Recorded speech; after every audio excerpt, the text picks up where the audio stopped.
दोस्तों कल अपने चैनल के माध्यम से मैंने आप लोग को एक क्राइम की कहानी सुनाई थी और उस कहानी के अंदर कुछ ऐसा देखने को मिला जिससे मानवता शर्मसार होती हुई दिखाई पड़ी। दरअसल उस कहानी के अंदर ये देखने को मिला कि एक महिला पुलिस थाने जाती है और दोस्तों पुलिस थाने जाने के बाद में वो महिला पुलिस से कहती है कि साहब उसका जो पति है वो अमेरिका के अंदर रहता है, अमेरिका के अंदर कैलिफोर्निया में रह के वो जॉब करता है, लेकिन उसके बाद में उसको अमेरिका की नागरिकता चाहिए थी, इसलिए वो मुझे अपने दोस्तों को सौंप देता था क्योंकि वो अपने दोस्त की पत्नी से शादी करना चाहता था और बदले में उसने अपने दोस्त से कहा था कि वो उसकी पत्नी से उसे शादी करने दे जिससे उसे नागरिकता मिल जाए और बदले में वो अपनी पत्नी उसके साथ सोने के लिए भेज देगा।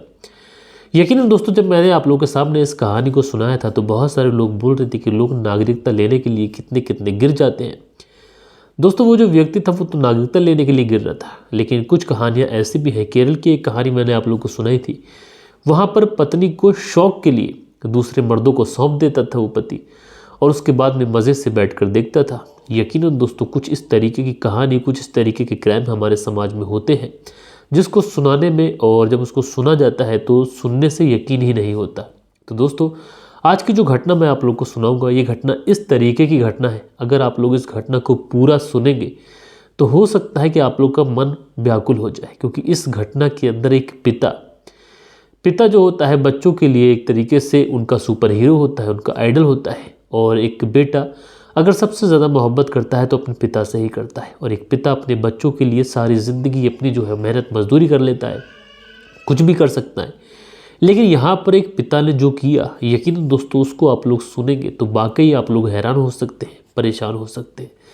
तो दोस्तों क्या हुआ था इस पूरी घटना के अंदर, परत दर परत, पॉइंट टू पॉइंट विस्तार से मैं आप लोग को बताऊंगा। बस आप लोग इस वीडियो में अंत तक बने रहिएगा।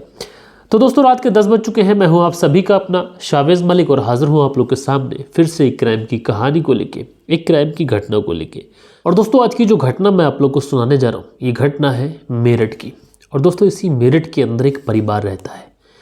इस परिवार के अंदर एक बेटा और उसकी माँ उसके साथ रहती है। ये जो बेटा था अपनी माँ के साथ रहता था क्योंकि इसका जो पिता था वो इसकी माँ से अलग रहता था, क्योंकि पिछले कुछ समय से इसकी माँ की और इसके पिता के बीच में कुछ अनबन चल रही थी। इसकी वजह से इन दोनों की बनती नहीं थी, तो दोनों अलग अलग रहते थे। सब कुछ ठीक चल रहा था, अपनी माँ की खिदमत करता था। अब दोस्तों जब सब कुछ ठीक चल रहा होता है लेकिन उसी बीच में एक तारीख आती है 22 अगस्त साल 2023।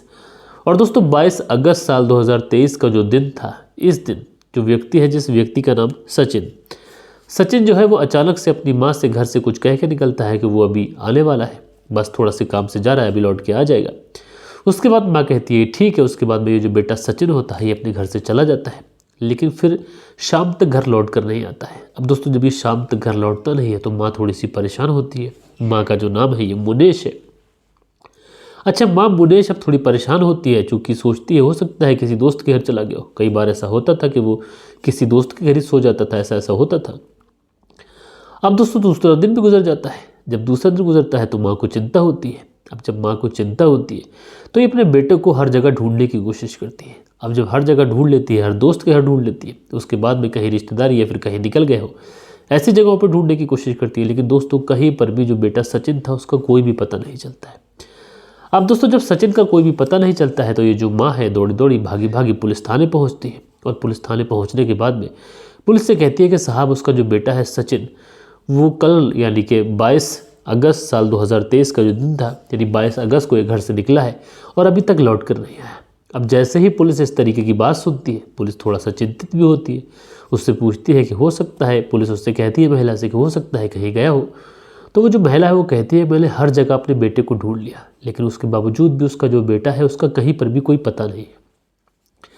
अब दोस्तों उसके बाद में पुलिस जो थी वो गुमशुदगी की रिपोर्ट लिखाती है और गुमशुदगी की रिपोर्ट लिखाने के बाद में इस माँ से कहती है कि तुम चले जाइए और तुम्हारे बेटे को ढूंढने की कोशिश की जा रही है और बहुत जल्द से जल्द कोई ना कोई सुराग तुम्हारे बेटे के बारे में ज़रूर निकाला जाएगा। उसके बाद में जो माँ थी घर चले आती है, लेकिन चिंता की लकीरें अभी भी इस माँ के चेहरे पर साफ दिखाई पड़ रही थी।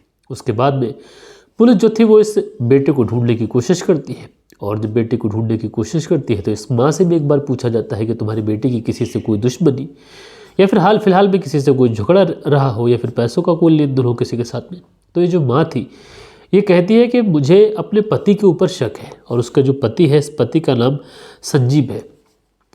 अब जैसे ही वो पति के ऊपर इस तरीके के इल्ज़ाम लगाती है तो पुलिस जो थी वो पहले इधर उधर तो ढूंढ रही थी, अब आस पड़ोस के लोगों से भी पूछताछ करती है। आस पड़ोस के लोगों से कहती है कि इसका जो बेटा है सचिन जो गुम हुआ है, तो ये अपने पति के ऊपर इल्ज़ाम आखिर क्यों लगा रही है महिला।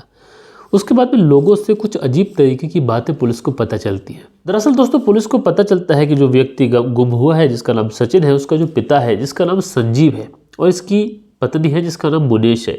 संजीव और मुनेश के बीच में पिछले 15 सालों से झगड़ा चल रहा है, पिछले 15 सालों से इनके बीच में अनबन चल रही है और इसी वजह से जो मुनेश है ये अपने बेटे के साथ में अलग घर में रहती है और जो संजीव है ये अलग घर में रहता है। अब पुलिस इस झगड़े के पीछे की जो चीज़ें हैं, इसके पीछे की चीज़ें निकालने के लिए तफ्तीश शुरू करती है। तो पुलिस को एक अंदर एक बात पता चलती है। दरअसल पुलिस को पता चलता है कि जो व्यक्ति है जिसका नाम संजीव है उसका अपने ही छोटे भाई की पत्नी के साथ में अवैध संबंध है और अपने बेटे की पत्नी के साथ में भी उसका अवैध संबंध।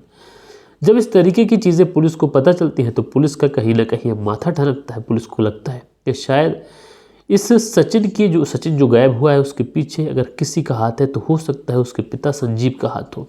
इसलिए पुलिस संजीव को गिरफ्तार करती है और दोस्तों गिरफ्तार करने के बाद में सीधा इसे पुलिस थाने लेके आती है और पुलिस थाने लाने के बाद में पुलिस जब इससे पूछताछ करती है, इसे फ्रंट सीट पर बैठाती है, उसके बाद में जब पुलिस इसके ऊपर सख्ती दिखाती है तो ये पुलिस के सामने टूटता है और टूटने के बाद में पुलिस को ऐसे गुमराह करता है कि जिससे वाकई पुलिस परेशान हो जाती है। दरअसल ये पुलिस से कहता है कि उसने उसके बेटे की हत्या करवा दी है और गाँव में ही रहने वाला उसका एक दोस्त है जिसका नाम अमित है। अमित जो है वो दोस्त है, उसी को 5 लाख रुपए में अपनी बेटे की सपारी दे दी थी और उसने उसके बेटे की हत्या कर दी। अब पुलिस पूछती है अच्छा हत्या की है तो शव कहाँ है। अब उसके बाद में जब शव की बात आती है तो ये कहता है कि शव साहब हमने कहीं छुपा दिया है। उसके बाद में पुलिस 23 अगस्त वाले दिन उस शव को ढूंढने के लिए निकलती है, लेकिन कहीं पर भी शव का कोई पता नहीं चलता है। कभी गन्ने में ढूंढ पाता है, कभी खेतों में ढूंढ पाता है, कभी कच्चे रास्तों पर ढूंढ पाता है। अब दोस्तों पुलिस इसके कहने पर ढूंढ रही है। उसके बाद में एक दिन और गुजर जाता है, फिर अगले दिन फिर पुलिस घूमती है। उसके बावजूद भी शव का कहीं पर भी कोई पता नहीं था। ये पुलिस को लेकर इधर उधर घूम रहा था, इधर उधर गुमराह कर रहा था।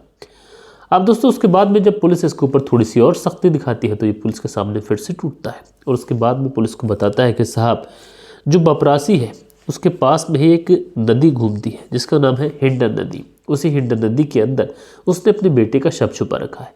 उसके बाद में पुलिस उस हिंडन नदी पर पहुंचती है और जैसे तैसे करके गहरे पानी से उसके बेटे को शव को बरामद किया जाता है। उसके बाद में इससे और पूछा जाता है कि इसकी मोटरसाइकिल भी गायब है और इसका मोबाइल फ़ोन भी गायब है, बाकी चीज़ें कहाँ हैं।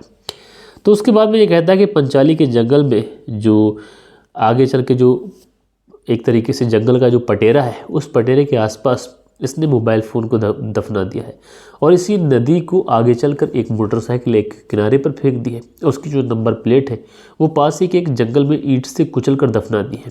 अब ये पुलिस सारी चीज़ों की एक तरीके से तफ्तीश शुरू करती है, इसको अपने साथ लगाती है। तो आखिरकार अब पुलिस जितने भी इक्विपमेंट थे वो सारी के सारे बरामद करती है और उसके बाद में से पुलिस थाने लेके आती है। अब दोस्तों चूंकि शव मिल चुका था, शव को पोस्टमार्टम के लिए भेजा जा चुका था, अब पुलिस इससे पूछती है कि हत्या किस तरीके से की और हत्या करने के पीछे रीज़न क्या रहा। तो ये जो व्यक्ति है संजीव भी पुलिस को बताता है कि साहब जो मेरा दोस्त है अमित, पहले 22 अगस्त को उसने मेरे बेटे सचिन को बुलाया और उसके बाद में उसे शराब पिलाई और शराब पिलाने के बाद में जब मेरा बेटा काफ़ी ज़्यादा नशे में हो गया तो उसके बाद में उसने उसे चाकू से उसके ऊपर वार किया और टूटी हुई बोतल से उसके ऊपर वार किया और बाद में उसके गमछे से उसका गला दबाकर उसकी हत्या कर दी। उसके बाद में उसने मुझे बुलाया, उसके बाद में मैं गया, उसके बाद में हम लोग शव को ठिकाने लगाने के लिए लगभग 20 किलोमीटर तक हम लोग शव को लेकर घूमते रहे। कहीं ऐसी जगह नहीं मिली जहाँ पर हम शव को ठिकाने लगा सके। उसके बाद में हमने इस जगह पर शव को ठिकाने लगाया था।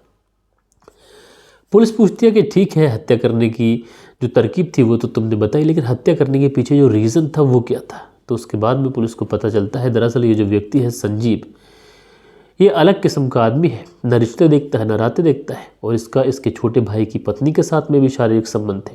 लेकिन पुलिस को एक चीज़ और पता चलती है, दरअसल जो व्यक्ति है जिसकी हत्या की जा चुकी है जिसका नाम सचिन है, जो कि इस संजीव का बेटा है, जब सचिन की शादी होती है और शादी होने के बाद में जब उसकी पत्नी इसके घर आती है तो उस समय जो संजीव था और इसकी जो पत्नी मुनेश थी और जो बेटा सचिन था ये सब साथ में रहते थे। लेकिन उसी समय जब सचिन की पत्नी घर पर अकेली होती थी तो ये उस अपनी यानी बहू से गलत तरीके की बातें करता, उससे इस तरीके से उससे मजाक करता, हंसी ठिठोली करता।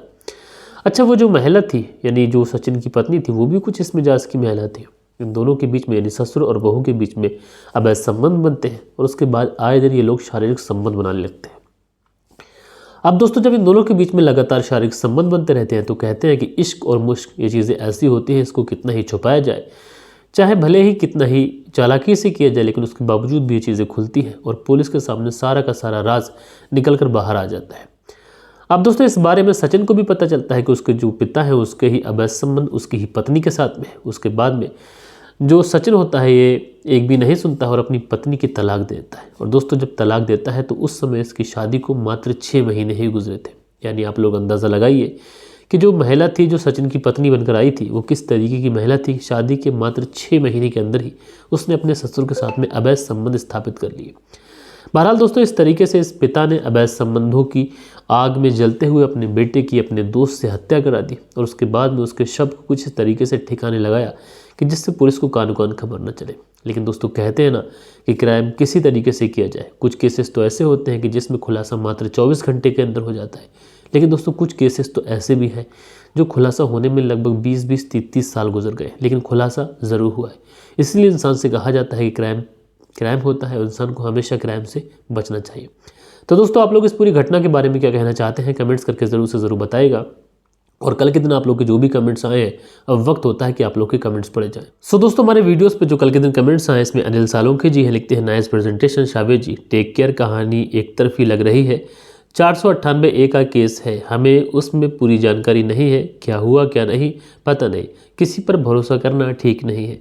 तो अनिल सालोंके जी आपने बहुत प्यारा सा कमेंट्स किया, आपका बहुत बहुत शुक्रिया। इस्लाम शेख है, लिखते हैं शावेज मलिक भाई अस्सलाम वालेकुम, मेरा नाम इस्लाम शेख है और यूपी हमीरपुर ज़िले से हूँ। तो आपका बहुत बहुत शुक्रिया इस्लाम शेख जी। उसके बाद में अनुज गोदारा जी हैं, लिखते हैं नमस्कार सर जी, दुनिया में एम के सिवा किसी आदमी के उनकी औरत के साथ में जो ऐसी चीज़ें होती हैं ये बहुत अफसोस की बात होती है। तो अनुज गोदारा जी आपका बहुत बहुत शुक्रिया। सुनील त्यागी जी हैं, लिखते हैं नमस्कार भाई साहब, रेनू सुनील त्यागी शाना बुलंदशहर से। तो भाई आप दोनों पति पत्नी का बेहद शुक्रिया। उसके बाद में बालेश्वर बिहारी जी हैं, लिखते हैं मलिक साहब नमस्कार, जो एक लड़की शिष्टाचार में रह चुकी है वो शिष्टाचार में ही रहेगी, चाहे वो देश हो या फिर विदेश, थैंक यू। तो बालेश्वर बिहारी जी आपका बहुत बहुत शुक्रिया। सेंट्रल जेल बीकानेर से सुनील चौधरी जी कहानी सुनते हैं, भैया शुक्रिया। उसके बाद में जो अगला कमेंट्स है यूनिक एक्सप्लेशन करके आईडी है, लिखते हैं पैसे का नशा सबसे बुरा होता है, तो भाई आपका शुक्रिया। राज रावत है, लिखते हैं वालेकुम सलाम भाईजान, नागरिकता लेने के लिए इंसान क्या क्या कर रहे हैं, तो भाई आपका शुक्रिया। प्रिंस अली जी हैं, लिखते हैं आर यू मुस्लिम ब्रो, तो भाई आपको क्या लगता है कमेंट्स में बताइएगा। उसके बाद में सुमन पांडे हैं, लिखते हैं ऐसा हस्बैंड दुश्मन को भी ना मिले, अगर जीवन साथी सही मिलेगा तो ज़िंदगी स्वर्ग बन जाती है और अगर मूर्ख मिलेगा तो ज़िंदगी शमशान बन जाती है। तो एक तरीके से ये ऐसी चीज़ें यहाँ पे दिखाई पड़ रही हैं। तो दोस्तों ये कुछ प्यारे प्यारे कमेंट्स थे जो कल के दिन आप लोगों ने किए थे। उसके बाद में अगला जो कमेंट्स है हिंदी क्राइम कर का है और इन्होंने अपनी कहानी का कमेंट्स ही हमारे कहानी का जो लिंक है वही हमारे कमेंट्स में छोड़ दिया। तो भाई कुछ प्यारे प्यारे कमेंट्स थे जो आप लोगों ने कल के दिन किए थे। आशा करता हूँ आज की जो कहानी है ये आप लोग को पसंद आई होगी। कहानी पसंद आई हो तो लाइक एंड शेयर ज़रूर करिएगा। मिलते हैं दोस्तों कल के दिन किसी और क्राइम स्टोरी के साथ में। जब तक के लिए अपना ख्याल रखें, देश का ख्याल रखें, परिवार के रिश्तों की अहमियत को समझें। जय हिंद, जय भारत।